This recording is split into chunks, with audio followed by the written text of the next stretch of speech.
This is the story of a young girl who escaped Nazi Germany, faced the death of her family members, and how she lost and rebuilt her family's empire. Today's story is called No Experience Required. Season 2 of the story features 12 trailblazers who started a business that changed the world. The story is brought to you exclusively by Salesforce, the world's #1 customer relationship management platform. More than 150,000 businesses are using Salesforce to blaze their own trails to success. And now, on to the story. The girl walked home from school alone. As she approached her house, she noticed something scrawled on the door. It said, "Jews live here." She looked back at the words. She hated them, the Nazis and Hitler. What was going to happen to her family? Months passed, and they came and took her grandmother. Rumors spread to the family that their grandmother and every other Jew that had disappeared was killed. The girl and her family were next, and there was only one option left on the table if they were going to survive. They would have to flee Germany. Before they could escape, new government laws were put in place. These laws made it impossible for Jews to leave the country with more than just $20 in cash. That was a huge problem, because her father owned the largest shirt factory in all of Germany. He possessed a huge building, massive amounts of tools, and hundreds of employees. He had built an empire, and now he had to turn it over to the Nazis. After that, her family gathered what they could and fled the country. Everything else had to be left behind. After a harrowing pilgrimage across Europe, the Atlantic, and the United States, the girl and her family had made it to Portland, Oregon. It was liberating to be on American soil in the West. Her father managed to get a loan to purchase a small business. That business was the Rosenfeld Hat Company. On the weekends, when the girl wasn't in school, she would help her father run the family business. The girl sped through Grant High School in Portland. Next, it was the University of Arizona. There, she met and married her husband, Neil. After their college graduation and wedding, she and Neil moved to Portland, where Neil went to work at her father's hat company. Times were tough, as hats were going out of style. Neil had a vision for the future of the company, and it wasn't in hats. He convinced her father to turn the hat company into a clothing company. In Portland, there were so many different types of outdoor sports and activities. But the family didn't know what to make or where to start, so they asked their customers. The response was unanimous. People wanted better ski gloves. The woman got to work sewing them. They sold gloves in the winter, but when summer arrived, they didn't have anything to sell. They needed to brainstorm a new product and fast. During a brainstorming session with her father and Neil, they tossed around the idea of a new kind of fishing vest. It would be perfect for summer. They would integrate many small pockets, and the fishermen wouldn't have to carry anything except their rods. It was practically foolproof. They patted themselves on the back and decided to run with the idea. For weeks, the young woman entertained fishermen at her house and asked them every question she could think of. How could they make this vest perfect? She asked hundreds of questions and was the life of the party. The family team incorporated all of that feedback into their design. Then she went to work and crafted a prototype exactly to the fishermen's specifications. Her life quickly became sewing, and then a little bit more sewing. She loved it, and the fishing vests were an instant sensation. They went flying off the shelves. Times were good. The young woman was proud of the fact that her husband, her father, and she had worked together to create something brand new that served the community. Her enjoyment was short-lived. The next month, her father died unexpectedly. It crushed her. Neil took over as president of the company and vowed to continue its success. But money was tight, and he needed a loan just to keep the business running. Neil was able to secure a $150,000 loan. But as collateral, he had to offer up his $50,000 life insurance policy, their house, their family's small beach house, and his mother-in-law's house. Everything was on the line. The woman didn't know any of these details, so she wasn't worried. She was busy raising the couple's 3 children, and Neil could handle the business. And then her world came crashing down.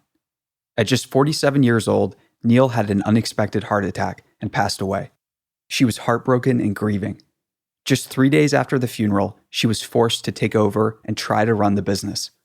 She did the best she could, but sales quickly fell, and then they spun out of control. Then the creditors started calling. How was she going to tell her mother and her family she couldn't afford to pay off the loan? They were going to lose their houses, the small beach house they owned. If she couldn't figure out how to make the business work, their lives would be in ruins. She took stock of the situation. It was grim. There was no one coming to save or help her, but she wasn't going to quit. The government had taken all of their belongings back in Germany, and she wasn't about to let that happen here. One of her children was in college by this point, and he dropped everything to help his mother. He had no idea what he was getting into, and neither did she. Revenues kept falling. Soon they were losing money, and she and her 21-year-old son were buckling under the pressure. They tried to ignore calls from the creditors, but soon the creditors showed up at her business. As they looked at the books, they became livid and told her to sell the company immediately. It was the only way out. She and her son needed to find a buyer who knew how to turn the business around. But a buyer was nowhere to be found. Nobody wanted anything to do with her or their dying business. But all hope wasn't lost. There was one man who said he wanted to buy the business. But when they sat down with him, they figured out that he was a crook, and he tried to pressure her into giving him the business for just $1,400. She ended up cursing him out and then kicked him out of the business. The bankers looked at the mother and son. They were destroying the business and getting nowhere. In a move out of pity, one of the bankers recommended that the woman and her son hire a local sportswear business expert named Ronald Nelson. The woman and her son agreed, and somehow Ronald agreed to mentor them for free.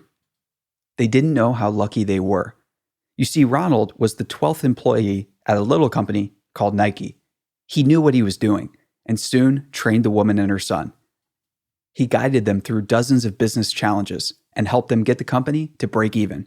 The trio revitalized all of the product lines, and once sales returned, it was time to start marketing. The bankers didn't want to hear about marketing, and neither did the company's salespeople.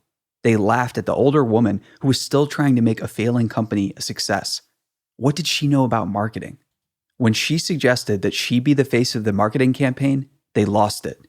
They said her marketing ideas were the worst.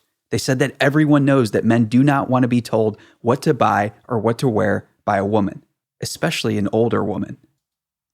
The words stung, but the trio held their ground and launched the campaign anyways. The campaign was designed to use her story and life experiences to promote the company's jackets. The ads featured an extreme close-up of her face with the words, "One Tough Mother." The One Tough Mothers campaign was a breakout success. The next campaign involved her son, Tim, walking through a car wash to test one of their parkas. She was a natural at marketing, and she ended up creating dozens of successful campaigns. Now, you might have one of these parkas hanging in your coat closet right now. Or maybe you're more of a lightweight jacket kind of person. No matter what your style or preference, no doubt you've heard of the woman's company, Columbia Sportswear. That woman was Gert Boyle. She was a refugee with no business experience who took a failing family business and turned it into a $5.5 billion empire. Today, at 94 years old, she is still the chairman of the board at Columbia. Her story is an inspiring reminder that being tough never goes out of style. In her own words, she says that every business has its ups and downs, and if you're tempted to give up when the times are tough, then just think of how different my life would have been if the sale had gone through. Let's face it, I was a housewife and a mother, and Tim was a 21-year-old college student when fate put us at the helm of Columbia. While we may not have had the business experience, we did have tenacity. It was that tenacity that allowed Columbia to survive while giving us time to get the necessary business experience. No experience is required to get started, but tenacity is required to build anything that lasts. Her family lost an empire once, but she rebuilt it in the end. That's her story. What's yours going to be? Thank you for listening to this episode of The Story. We have an exclusive giveaway for our listeners, 2 free tickets to Salesforce Connections in Chicago on June 12th through June 14th. Salesforce Connections is the digital marketing, commerce, and customer service event of the year. You'll learn how to create personalized experiences at every touchpoint and deliver service that drives growth and exceeds consumer expectations. Head to thestorypodcast.com and enter to win today. That's thestorypodcast.com.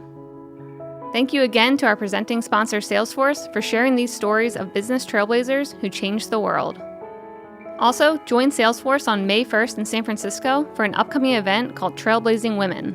There, we'll hear from successful women in sales and marketing and learn how they've broken the glass ceiling and blazed new trails in their professions. Visit the link in the podcast show notes for more details. If you like this episode of The Story, please help spread these stories by telling one friend. Also, you can hit the subscribe button on iTunes, Google Play, or wherever you get your podcasts. The Story is created by our team here at The Mission. The Mission is your #1 source for accelerated learning. To get more stories and podcasts like this and our world-class newsletter, subscribe at themission.co. That's themission.co. See you next time.